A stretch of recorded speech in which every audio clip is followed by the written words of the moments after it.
Ayan guys, good morning everyone. And once again, my name is Ren de los Reyes.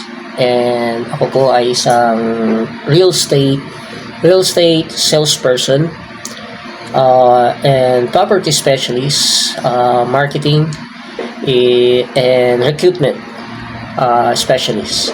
So, nung February 20, umattend po tayo ng BNI Elite Business Open Day in Marquis Event Place in BGC Taguig.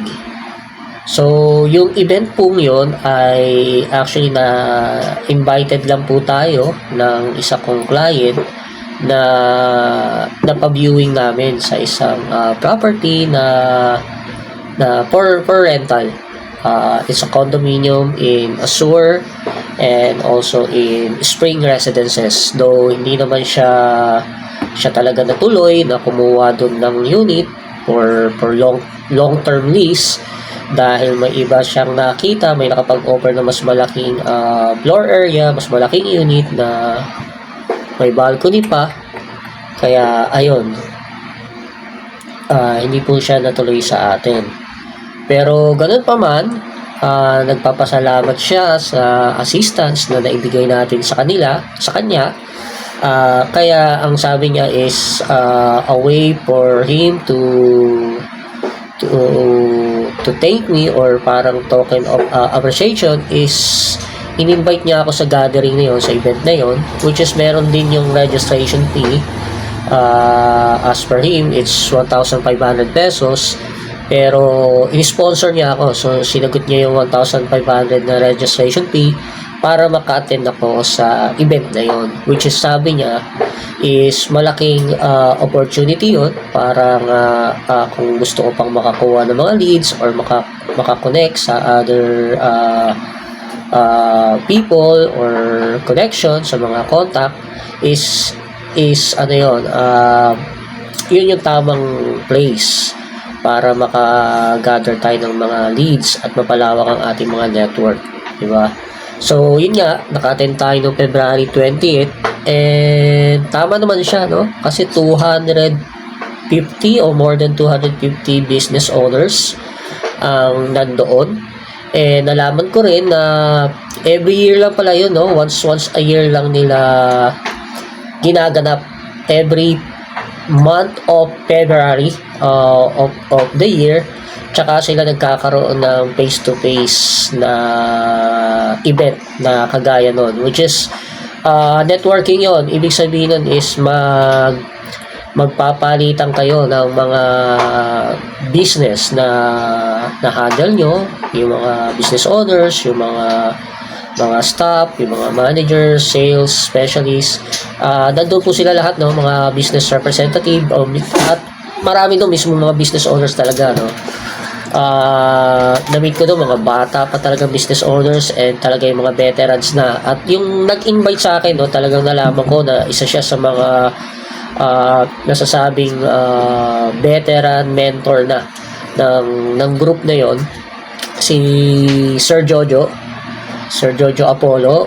Thank you very much, Sir Jojo Apollo, for giving me that special opportunity na in-invite niyo ako sa event na yun. So ayun, marami naman tayong nakausap, although syempre dahil first time din natin naka-attend sa ganun, although may idea naman tayo, pero nga, sa ganung kalaking event is first time po tayo ron, and puro business owners ay nandoon. So talagang napakagandang opportunity, no? So lahat naman sila open, no? Open for networking, for connecting with each other. And kahit nga baguhan ko lang as a guest, is talagang in-entertain nila tayo. And may food trip din, no? Busog-busog din sa food trip. Umpisa pa lang meron ng snack, and then tapos may free lunch, meron pa silang free dessert ng mga fruits and drinks. So hindi naman tayo nagutom doon. Biluin mo, no? Libre na tayo sa registration fee, and busog pa tayo. Siyempre, bukod sa lahat is marami tayong nakasalamuha ron. na talagang mga successful businessman, di ba? And syempre, hindi naman porke successful na sila is nag-i-stop na sila. Ganyan ang mga businessman, no? Tuloy-tuloy pa rin sila. Hindi pwedeng tumigil hanggat hindi mo talaga nakukuha yung goal. Ma-achieve mo isang goal, pero syempre mayroon ka pang other goal na kailangan i-achieve, at yun, kaya tuloy-tuloy yung effort nila, yung sipag nila. And to ang makikita nyo po talaga sa mga business owner, no, ang event inumpisahan ng 6 a.m. at 6 a.m. yung call time. Bago pa mag 6 a.m. napakarami ng pong tao ron. Nandun na po sila lahat, yung mga member ng group, yung mga guests, and syempre tayo rin, no. Ako alas 3 a.m. gising na ako, no, dito sa Bulacan. Kasi syempre alam ko naman malayo, matraffic, San Jose del Monte, Bulacan. So 3 a.m. pa lang bumiyahe na ako papuntang Taguig para sure ball din na 6 a.m. is nandun na tayo, which is na nagawa naman natin. Bago pa talaga mag-umpisa yung event is nandun na ako before 6 a.m. So naka-register tayo ng sakto sa oras at naka-attend tayo ng sakto rin sa oras. Tapos yun, hanggang matapos yung event is nandun naman tayo, nakilala na meet up natin si Sir Jojo at yung mga member ng team niya. Nandun sila Ma'am Sheila. Sheila ay magpatawag ng ma'am, nakakalimutan ko lagi. So si Sheila ang talaga nag-assist sa amin doon sa group. Tapos ang mga other team member na sila Daniel, si Mike. So yan, yung mga nakasalamuhan natin doon, tsaka yung ibang guest din ng team nila.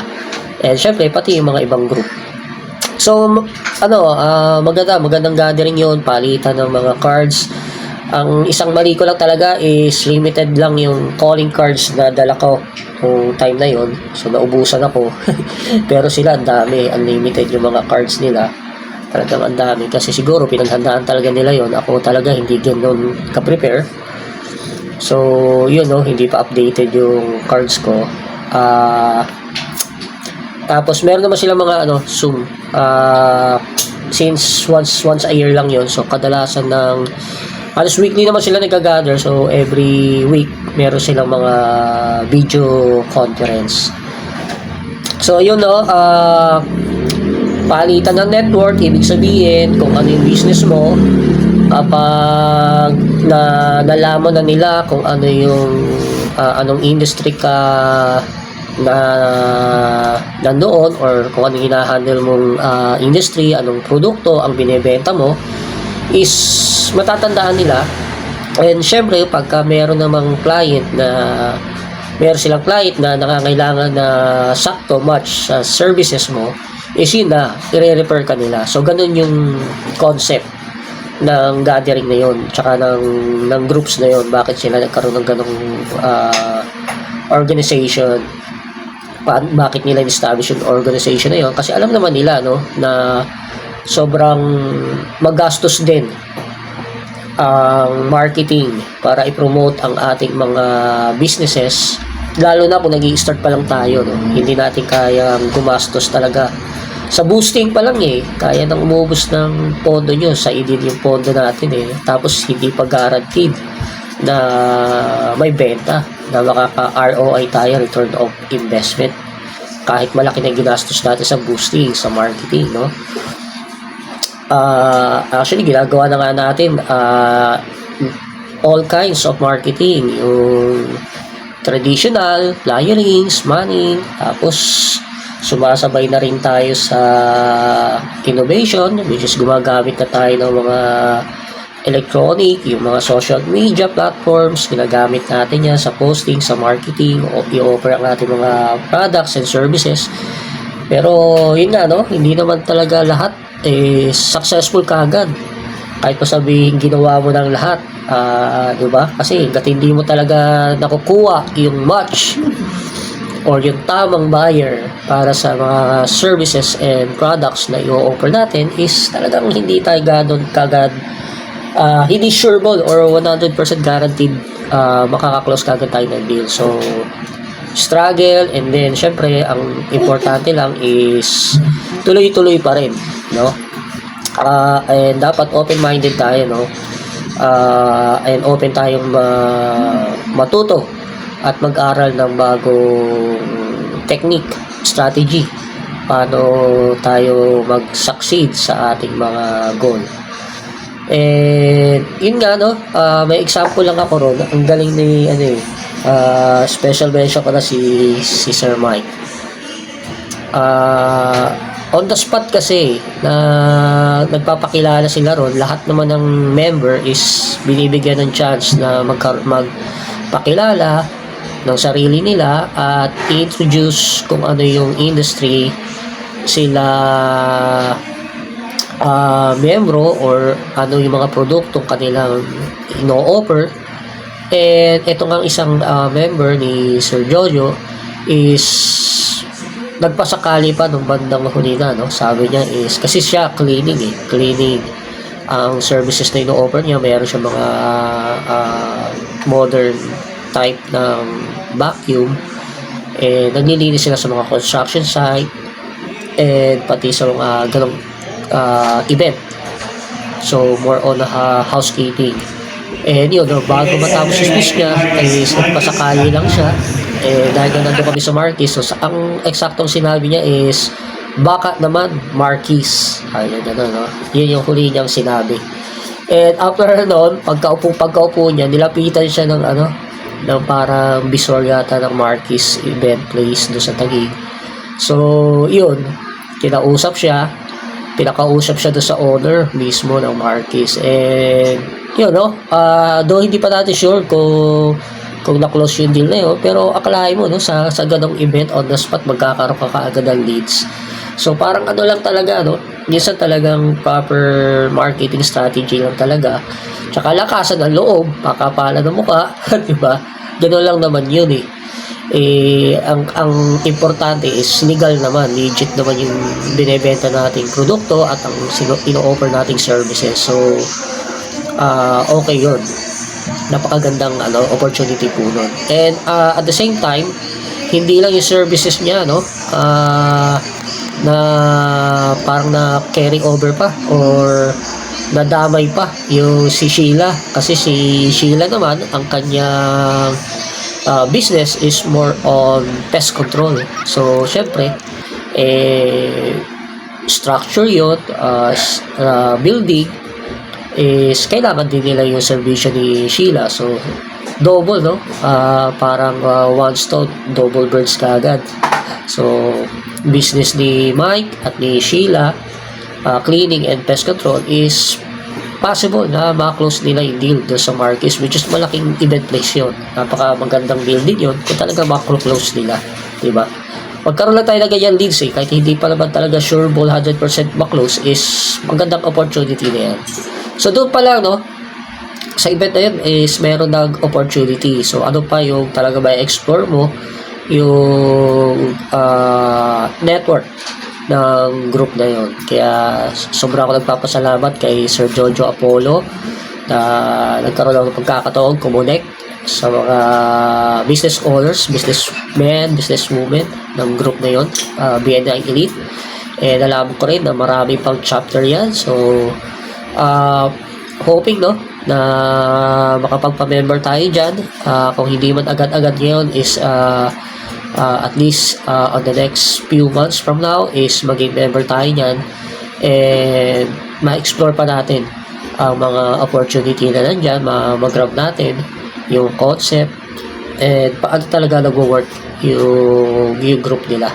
Pero nakita ko na, no, talagang malaking bagay na makatulong sa atin.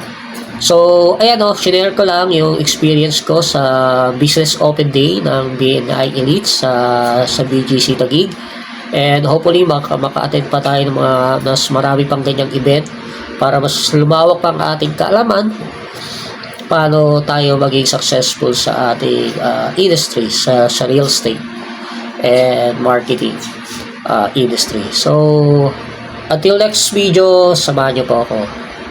Maraming salamat.